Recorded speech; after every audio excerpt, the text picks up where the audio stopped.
केदारनाथ में गैर हिंदुओं के प्रवेश पर प्रतिबंध लगाने की तैयारियां की जा रही है। इस संबंध में जानकारी स्थानीय विधायक आशा नौटियाल ने दी। आशा नौटियाल ने कहा कि कुछ गैर हिंदू केदारनाथ धाम की पवित्रता को ठेस पहुंचाने के लिए वहां मांस मछली और शराब परोसने का काम कर रहे हैं। इसे रोकने के लिए ऐसे लोगों की पहचान कर उन पर प्रतिबंध लगाने की प्रक्रिया पर विचार किया जा रहा है।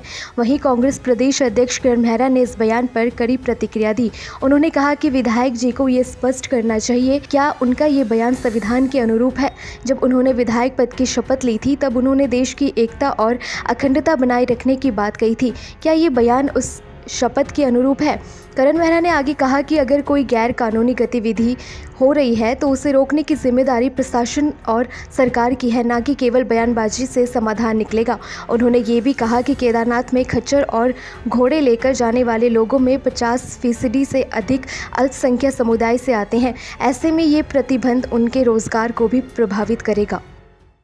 देखिए, पहले तो उन्होंने अपनी शपथ के खिलाफ काम किया है। ये प्रश्न उनसे होना चाहिए कि आप जब विधायक बनी, आपने एक बयान दिया, एक शपथ लिया, आपने उसमें कहा कि मैं देश की एकता अखंडता को अक्षुण्ण रखूंगी, मैं देश के संविधान का पालन करूंगी, अक्षरशः पालन करूंगी।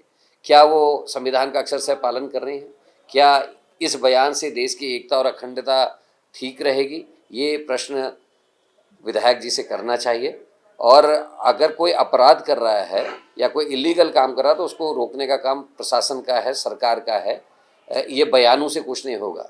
और उसमें जो वहाँ काम कर रहे, जो म्यूल्स लेके जाते हैं, घोड़े खच्चर लेके जाते हैं, उसमें तो 50% से ज़्यादा लोग माइनॉरिटी के हैं। तो उस पर बताएं और फिर ये भी बताएं कि अमरनाथ गुफा की खोज किसने की थी। तो इस तरीके की बातें करके बीजेपी को और मैडम को जो है पॉलिटिकल फ़ायदा ज़रूर हो सकता है, लेकिन भारत माता का नुकसान होगा, राष्ट्र का नुकसान होगा, ये मैं कहना चाहता हूँ। डाउनलोड करें देवभूमि इंसाइडर।